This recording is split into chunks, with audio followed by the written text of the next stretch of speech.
అందరికీ నమస్కారం.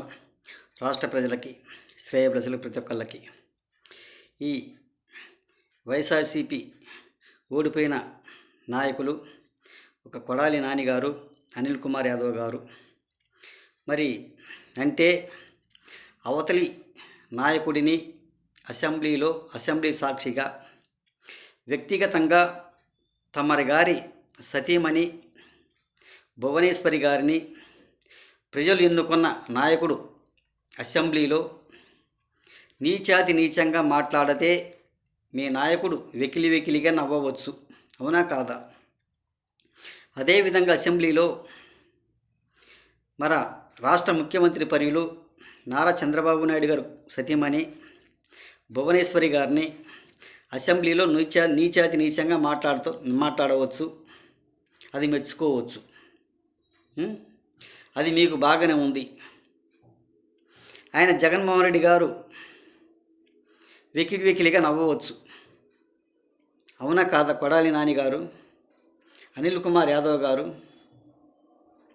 మరి మీ గురించి ఒక సాధారణమైన నాయకుడు, కార్యకర్త ఎవరైనా కానీ మాట్లాడితే మాత్రం తట్టుకోలేరు. మీకు గుచ్చితే రక్తం కారుతుంది, ఎదుటోళ్లకు గుచ్చితే రసం సాంబారు కారుతుందంటారు.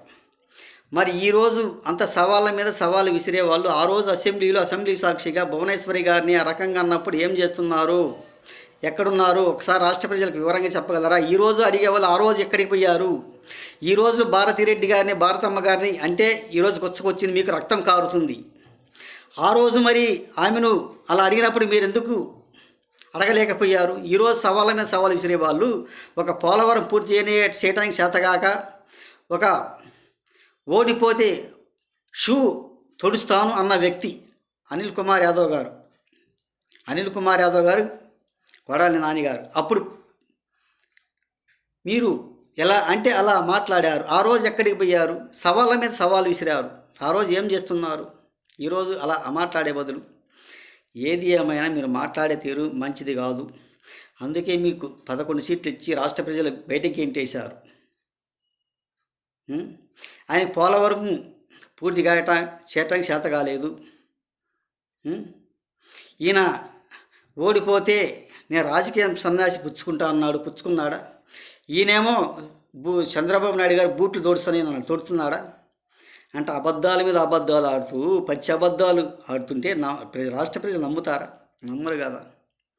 ఇటు పచ్చి అబద్ధాలు, పచ్చి మోసాలు చేయబట్టే మీ ప్రభుత్వం రాకుండా పోయింది, మీ నాయకుడు గెలవలేకపోయింది, అధికారంలోకి రాదు. ఎల్లప్పుడూ మీ ప్రభుత్వం వస్తుంది, మేము అధికారంలోకి ఉంటాము అని అనుకున్నారు. ఏమైంది?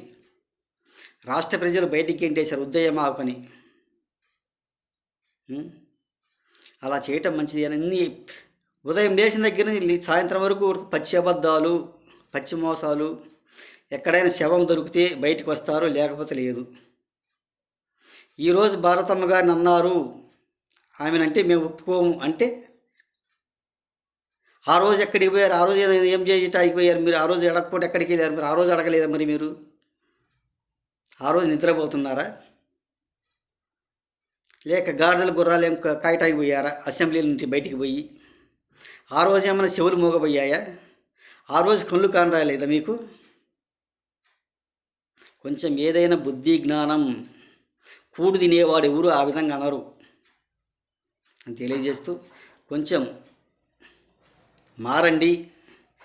ఎల్లప్పుడూ మీ ప్రభుత్వం రాదు, ఇంక రాబోదు. మీరు పార్టీలు మారే నాయకులు, పార్టీలు మారుతారు. సవాళ్ళ మీద సవాలు విసిరినైనా కుదరదు, ఆస్కారం లేదు అని తెలియజేస్తూ రాష్ట్ర ప్రజలకి, శ్రేయభిలాషులకి ప్రతి ఒక్కళ్ళకి కొంచెం బుద్ధి జ్ఞానం ఉండేటట్టుగా మారండి, తెలుసుకోండి, పద్ధతిగా ఉండండి తెలియజేస్తూ రాష్ట్ర ప్రజలకి, శ్రేయభిలాషులకి ప్రతి ఒక్కళ్ళకి హృదయపూర్వక ధన్యవాదాలు.